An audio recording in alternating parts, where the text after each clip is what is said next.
Hello દોસ્તો, તમારું સ્વાગત છે મારા કિચનમાં. આજે આપણે બનાવીશું છોલે ભટુરે. તો એના માટેની પહેલાં સામગ્રી જોઈ લઈએ. તેલ છે, આ આખી રાત પલાળીને બીજે દિવસે સવારમાં 8 થી 9 વિસલ વગાડીને બાફેલા છોલે ચણા છે. આ આદુ મરચાં લસણની પેસ્ટ છે. આ ટામેટા છે 2 ચમચી. આ 2 ચમચી ડુંગળી છે. આ ગ્રેવી માટે બાફીને છીણેલો 1 નંગ બટાકો છે. અને આમાં મરચું, હળદર, ધાણા જીરું પાવડર, છોલે મસાલો, મીઠું અને આમચૂર પાવડર મિક્સ કરીને એની પેસ્ટ બનાવીને તૈયાર રાખેલી છે. તો ચાલો મિત્રો, આપણે હવે વાનગી બનાવવાની શરૂ કરીએ. એના માટે પહેલાં આપણે પેનમાં 2 થી 3 ચમચી જેટલું તેલ મૂકીશું. તેલ ગરમ થાય પછી આપણે એમાં આદુ મરચાં લસણની પેસ્ટ ઉમેરીશું.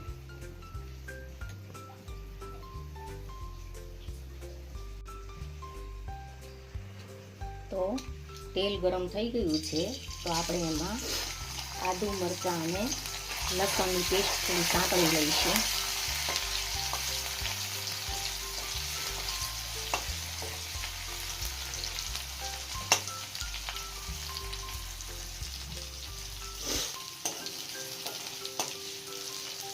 ત્યારબાદ આપણે તેમાં ઝીણી સમારેલી 1 નંગ ડુંગળી ઉમેરીશું.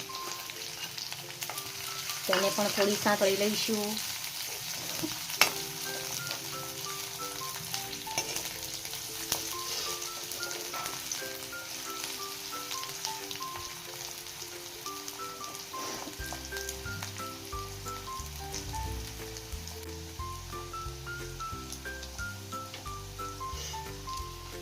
લાગી ગઈ છે ડુંગળી, તો આપણે એમાં 2 ચમચી ટામેટા ઉમેરીશું.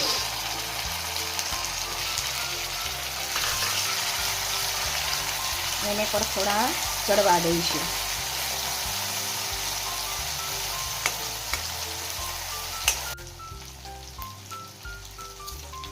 ટામેટા પણ ગળી ગયા છે, તો હવે આપણે એમાં બાફેલા બટાકાનું છીણ ઉમેરી દઈશું અને એને મિક્સ કરીશું.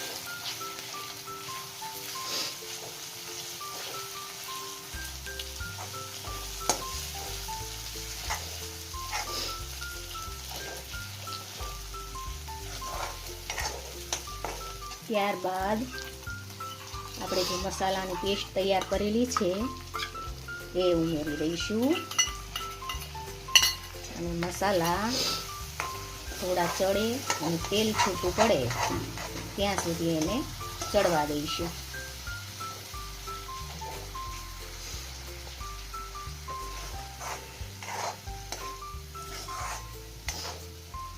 આ રીતે મસાલા ઉમેરવાથી મિત્રો મસાલા બળતા નથી અને સરસ ટેસ્ટ આવે છે.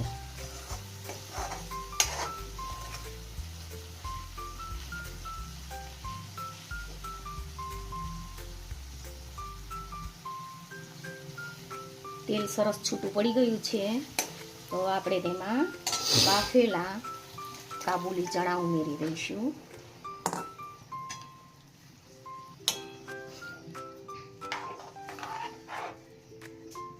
સરસ મિક્સ કરી લઈએ.